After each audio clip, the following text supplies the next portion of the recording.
नमस्कार दोस्तों, ज्ञान संगठन शिक्षण संस्थान में आपका स्वागत है। संविधान संशोधन या कहें अति महत्वपूर्ण या परीक्षा की दृष्टि से विगत वर्षों में कई बार पूछे गए संविधान संशोधनों से संबंधित प्रश्नों के साथ आप सबके समक्ष उपस्थित है। हमारा पहला प्रश्न है, 71वें संविधान संशोधन के तहत 1992 में कौन सी भाषा नहीं जोड़ी गई। तो सबसे पहले भाषा की बात आई है, तो सबसे पहले भाषा के बारे में बात करेंगे। भारतीय संविधान की 8वीं अनुसूची, तो 8वीं अनुसूची जब संविधान निर्माण हुआ था तो उसमें 14 भाषाएं थी। कितनी भाषाएं थी? 14 भाषाएं। अगर आपने हमारा पुराना वीडियो देखा है, भाग 1 संविधान संशोधन होगा, तो उसमें आप पाएंगे कि 21वें संविधान संशोधन के तहत, किस संविधान संशोधन के? 21वें संविधान संशोधन के तहत 1967 में 15वीं भाषा जोड़ी गई। कौन सी भाषा जोड़ी गई? सिंधी। तो 15वीं भाषा के रूप में कौन सी भाषा जोड़ी गई थी? सिंधी। अगर बात करें इस प्रश्न के संदर्भ में, तो ये कह रहा है 71वें संविधान संशोधन के तहत 1992 में कौन सी भाषा नहीं जोड़ी गई। तो 1992 में नमक के नाम से 3 भाषाएं जोड़ी गई थी। ट्रिक है नमक। तो नमक से हम क्रम याद रख सकते हैं इन भाषाओं का, 16, 17 और 18। तो 18 तक 3 भाषाएं जोड़ी गई, नेपाली, मणिपुरी और कोकड़ी। नेपाली, मणिपुरी और कोकड़ी के नाम से 71वें संविधान संशोधन के तहत 1992 में 3 भाषाएं जोड़ी गई।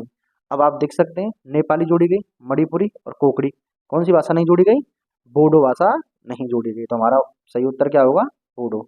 बात करें अगले प्रश्न के बारे में, तो हमारा अगला प्रश्न है, किस संविधान संशोधन के तहत 11वीं अनुसूची को 1992 में जोड़ा गया। तो 1992 में 11वीं अनुसूची को जोड़ा गया। तो किस संविधान संशोधन के तहत जोड़ा गया? तो 73वें संविधान संशोधन के तहत जोड़ा गया। अब 73वें संविधान संशोधन के बारे में बात करें तो 11वीं अनुसूची में पंचायती राज व्यवस्था का उल्लेख है। क्या का उल्लेख है? पंचायती राज व्यवस्था का। तो तत्कालीन समय में भारत में त्रिस्तरीय पंचायती राज व्यवस्था का उल्लेख है। कैसी? त्रिस्तरीय, जिला स्तरीय, ब्लॉक स्तरीय और ग्राम स्तरीय।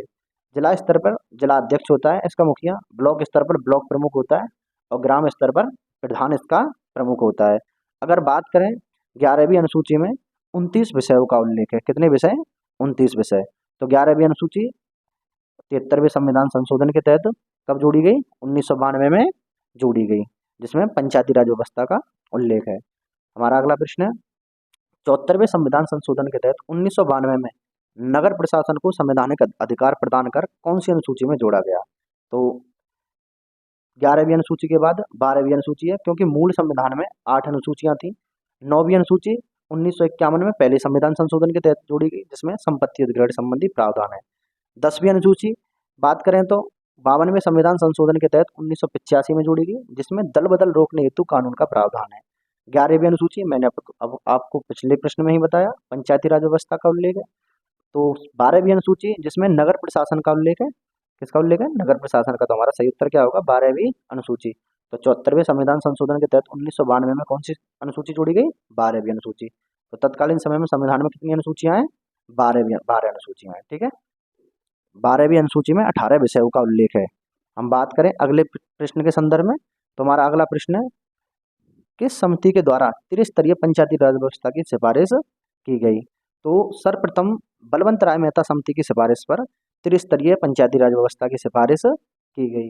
हम बात करें 1960 के दशक की, तो 1960 के दशक में पंडित जवाहरलाल नेहरू द्वारा पंचायतों की स्थिति की जांच हेतु एक समिति का गठन किया गया, और उस समिति ने या कहें बलवंत राय मेहता समिति ने 1960 के दशक में त्रिस्तरीय पंचायती राज व्यवस्था की सिफारिश की। त्रिस्तरीय पंचायती राज व्यवस्था वही थी, जिला स्तर, ब्लॉक स्तर और ग्राम स्तर। तो तीनों स्तरों पर पंचायतों के गठन की सिफारिश की गई। तो सर्वप्रथम पंडित जवाहरलाल नेहरू ने 1958 में राजस्थान के नागौर जिले में पंचायती राज व्यवस्था या कहें त्रिस्तरीय पंचायती राज व्यवस्था लागू की। हमारा अगला प्रश्न है, किस संविधान संशोधन के तहत यह प्रावधान किया गया कि 2026 तक संसद और विधानमंडलों की सीटों में कोई परिवर्तन नहीं होगा। तो यह प्रावधान किया गया था किस संविधान संशोधन के तहत? 84वें संविधान संशोधन के तहत। तो 84वें संविधान संशोधन के तहत 2001 में यह प्रावधान किया गया कि 2026 तक किसी भी तरीके से विधानमंडल या कहें संसद की सीटों को बढ़ाया नहीं जाएगा। अगर बात करें अगले प्रश्न के संदर्भ में, तो हमारा अगला प्रश्न है, किस संविधान संशोधन के तहत नागरिक सेवाओं में पदोन्नति हेतु अनुसूचित जाति या अनुसूचित जनजाति को आरक्षण प्रदान किया गया।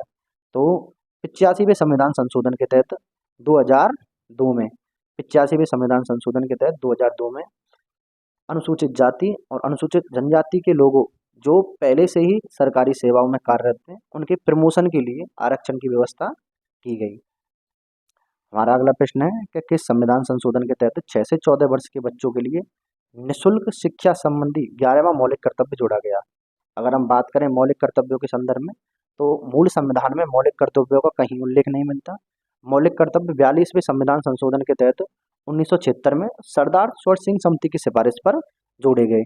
मूल संविधान में मौलिक कर्तव्य नहीं थे। यह किस देश से ग्रहण किए गए? रूस से। मौलिक कर्तव्य किस देश से ग्रहण किए गए? रूस से ग्रहण किए गए। हम बात करें मौलिक कर्तव्यों के संदर्भ में, तो 42वें संविधान संशोधन के तहत अनुच्छेद इन्हें संविधान के अनुच्छेद 4 का या कहें अनुच्छेद 51 का में जोड़ा गया। तो जब मौलिक कर्तव्य जोड़े गए तब इनकी संख्या 10 थी, लेकिन वर्तमान समय में 11 मौलिक कर्तव्य हैं। तो 11वां मौलिक कर्तव्य किस संविधान संशोधन के तहत? तो 86वें संविधान संशोधन के तहत जोड़ा गया। तो वर्तमान समय में कितने मौलिक कर्तव्य हैं? 11 मौलिक कर्तव्य। आगे बात करें किस संविधान संशोधन के तहत जीएसटी एकीकृत कर वस्तु एवं सेवा कर को लागू किया गया।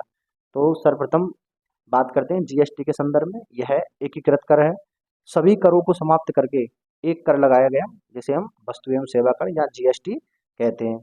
तो यह 101वें संविधान संशोधन के तहत 2015 में लागू किया गया जीएसटी। हमारा अगला प्रश्न है एकीकृत वस्तु एवं सेवा कर जीएसटी किस समिति की सिफारिश पर लागू किया गया?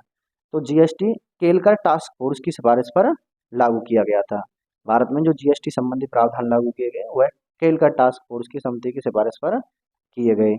हमारा अगला और अंतिम प्रश्न है कि 92वें संविधान संशोधन के तहत कब 8वीं अनुसूची में 4 भाषाएं जोड़ी गई?